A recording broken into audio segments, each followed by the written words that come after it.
अच्छा, अब हम करने लगे हैं जी स्कोलियोसिस। स्कोलियोसिस एक दफ़ा देख लें ताकि मुझे ना हमेशा इसकी ओरिएंटेशन ज़रा भूल सी जाती है।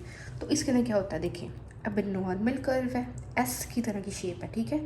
और अब नॉर्मल ख़राब है, देखिए रिब्स भी टेढ़े मेढ़े हुए हैं, रिब्स भी हिल जाते हैं इसके अंदर, ठीक है।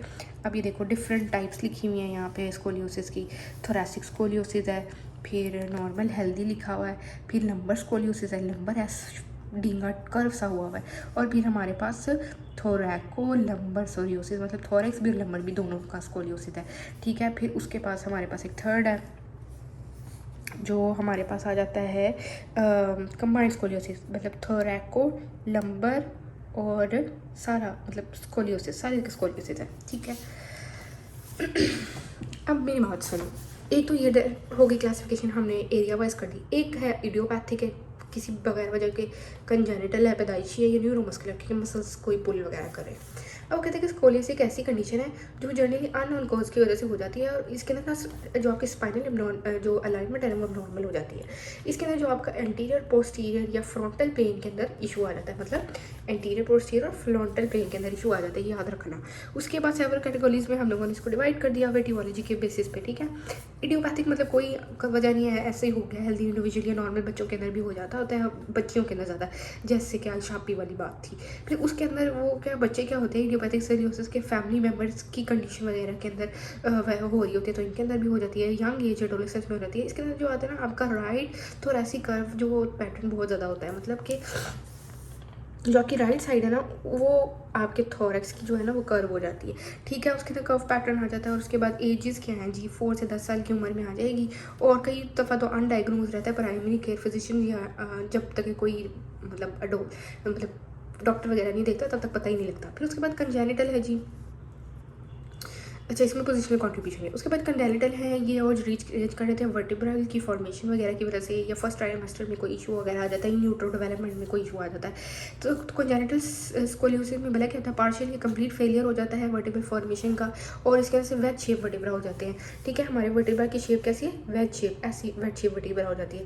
जब वेज शेप वेज शेप होगी तो एक तरफ से सही से पता कर्व आ जाएगा, एक तरफ से ढींगा हो जाएगा, या हेमी वर्टिब्रा हो जाता है। इसके अंदर ये क्या होता है कि डिफरेंट मिक्स पैटर्न वगैरह होता है, बोन विजरल और सॉफ्ट टिश्यू की नॉर्मेलिटी वगैरह भी कई दफ़ा हो सकती है स्कोलियोसिस के साथ, इस वाली फॉर्म के साथ। फिर उसके बाद हमारे पास न्यूरोमस्कुलर स्कोलियोसिस है, इसके अंदर न्यूरोमस्कुलर डिसऑर्डर साथ में होता है हमारे पास, और सीरियस प्रॉब्लम कॉज कर देता है, कि जाहिर सी बात है आपके आहिस्ते तक पेशेंट नॉन एम्ब्यूलेटरी हो जाता है, उसकी जितने भी कर्व्स हैं वो लॉन्गर कर्वेचर होते जाते हैं, उसके सर्वाइकल स्पाइन भी इन्वॉल्व हो जाता है, उसका थोरैसिक भी, लंबर भी, सारे इन्वॉल्व हो जाता है, लंग फंक्शन ख़राब हो जाता है, उसका बैलेंस सिटिंग वगैरह भी जाहिर सी बात है ख़राब हो जाती है। और ये अपर मोटर न्यूरॉन ली, लोअर मोटर न्यूरॉन ली है, किसी भी एज में हो गया तो तब ये हो सकता है। डिक्रीज रेंज ऑफ मोशन होगी, पर्सनल एनवायरनमेंट ख़राब होगी, रेस्पिरेटरी इशू बहुत आएंगे, पेन आएगी, एरियल्स ख़राब हो जाएंगी, और कर्व और स्फेरिटी के ऊपर डिपेंड कर रहा होता है कि उसकी फंक्शनिंग कितनी है, ठीक है। अगर फंक्शनल है तो नॉन स्ट्रक्चरल है, सेकेंडरी तो लेग लैंड डिस्क्रिपेंसी ट्रॉमा आ रहे हुए।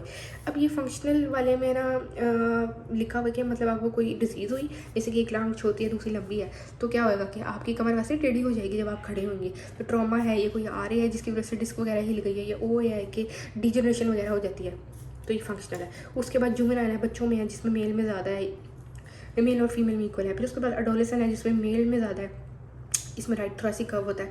फिर कॉप्स मेथड जाहिर सी बात है हम यूज़ करते हैं स्कोलियोसिस को मैयर करने में। हमने क्या करना होता है, परपेंडिकुलर मतलब लाइन ड्रॉ करनी होती है, हमने upper border of the vertebra, मतलब ये एक आपके पास वर्टिब्रा है तो आपने एक परपेंडिकुलर लाइन ड्रॉ करनी होती है अपर बॉर्डर ऑफ वर्टिब्रा से, ये परपेंडिकुलर लाइन ड्रॉ कर अपर बॉर्डर ऑफ वर्टिब्रा पे, और lower end the lower border of the lowest vertebra, और जो सबसे नीचे वाली वर्टिब्रा है ना उसके लोअर बॉर्डर पे आपने ड्राइव करनी होती है। फिर उसका एंगल देखना होता है, अगर तो 45 से ज़्यादा एंगल है ना तो फिर स्कोलियोसिस है। उसके बाद ऑर्थोसिस वगैरह आपने देना होता है, progressive curvature for between 25 to 45। अगर किसी का कर्वेचर 24 से 45 के दरमियान है, प्रोग्रेसिव कर्व इडियोपैथी किसी वजह के बगैर हो रहा है तो आपने ऑर्थोसिस दे देनी है। नहीं तो फिर अगर 45 से ज़्यादा आ गया तो फिर आपने सर्जरी कर देनी है, ये इसका क्राइटेरिया। फिर कंजेनिटल स्कोलियोसिस जो है उसमें आपकी जितने भी स्पाइनल की फ्यूजन हुई होती है तो आपने खंबा लगा देना, रॉड प्लेस कर देनी है ताकि आपका जो कर्व है वो सीधा हो जाएगा। अगर न्यूरोमस्कुलर है तो उसके अंदर जाहिर सी बात है अंदर सर्जरी वगैरह करनी है, स्पाइन को स्टेबलाइज कर देना है। फिजियोथेरेपी के अंदर आपने वही करना है कि आपने अवेयर रहना है सर्जरी के अंदर, उसका कर्वेचर को करेक्ट वगैरह कर देना है, और आपने मोबिलिटी करानी है, ऑर्थोसिस के साथ उसको बैलेंस करना सिखाना है, उसको उसकी स्किन की इंटेग्रिटी वगैरह देखनी है। फिर आपने स्ट्रेचिंग करवा देनी है, कौन के साइड पर स्ट्रेंथनिंग। देखो मेरी बात सुनो, जो वीक साइड है ना, वीक साइड है तो ये कॉनकेव साइड होगी क्योंकि ये स्ट्रेच्ड होगा। तो इधर आप जो कॉन्वेक्स है ना, कॉन्वेक्स है उसकी स्ट्रेंथिंग करवा देनी है, जबकि जो कॉनकेव है ना, केव बना हुआ है उसकी स्ट्रेचिंग करा, इसको स्ट्रेच कराना है, इसको सीधा कराना है, और जो इसको है इसको स्ट्रेंथन कराना है ताकि ये सीधा हो जाए।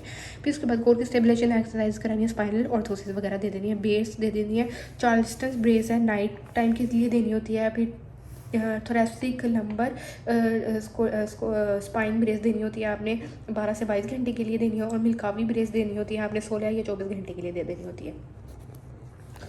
ठीक है, उसके बाद हमारे पास यही है। अब हम आगे वाले में करते हैं, नेक्स्ट वीडियो में करते हैं प्रोटोकॉल्स वगैरह।